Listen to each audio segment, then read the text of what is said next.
কাঁকড়াটা উনুনে আগুনের ভিতরে পোড়া দিই।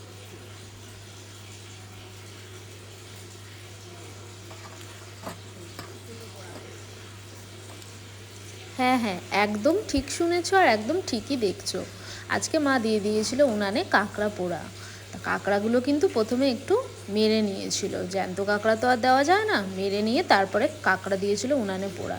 তো দেখো বাজার থেকে বেশ অনেকগুলোই কাঁকড়া নিয়ে এসেছিলো, তার মধ্যে একটু ভালো শ্বাসওয়ালা দেখে দুটো কাঁকড়া মা নিয়ে নিল।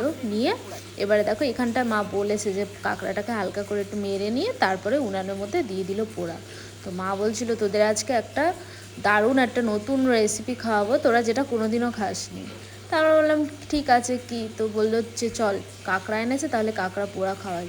তা সত্যি ফার্স্ট টাইমই ট্রাই করলাম, দারুণ লেগেছে, দারুণ গরম গরম ভাতে দারুণ।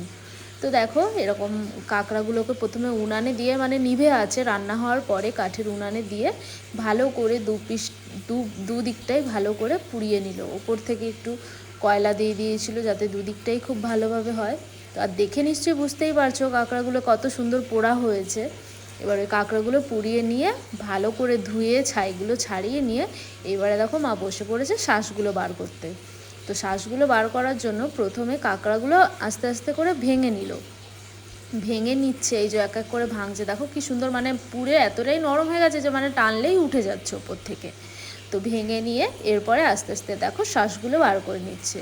কাঁকড়াগুলো তো একটু যেহেতু দাঁড়াগুলো মোটা মোটা ছিল, বেশ ভালোই শ্বাস হয়েছিল। তো শ্বাসগুলো সব মা পরিষ্কার করে নিয়ে দুটো কাঁকড়ায় মোটামুটি এক বাটি মতো শ্বাস হয়েছিল। তো এটা পরিষ্কার করে নিয়ে মা চলে এসছে ঘরে। এবারে দেখো শিলনোড়ায় নিয়ে নিয়েছে কাঁচা লঙ্কা আর কিছুটা কালো সর্ষে, সামান্য একটু জল দিয়ে বেটে নিল। এরপরে কালো সর্ষে আর কাঁচা লঙ্কাটা বাটা হয়ে গেলে এর মধ্যে ওই কাঁকড়ার শ্বাসগুলো দিয়ে একসাথে ভালো করে বেটে নিল। এরপর দিয়ে দিল ওর মধ্যে স্বাদ মতো লবণ আর একটু কাঁচা সর্ষের তেল। যে কোনো মাখাতে তো কাঁচা সর্ষের তেল একটু বেশি করে দিলে ভালোই লাগে। দিয়ে মেখে রেডি করে নিল। ব্যাস গরম গরম ভাতে এর স্বাদ জাস্ট অতুলনীয়। তো তোমরা যদি কোনো দিন এটা ট্রাই করে থাকো তো অবশ্যই কমেন্টে জানিও। আর যদি না ট্রাই করো, একটু খাটনি আছে, তবে বাড়িতে অবশ্যই একবার ট্রাই করে দেখো, দারুণ কিন্তু।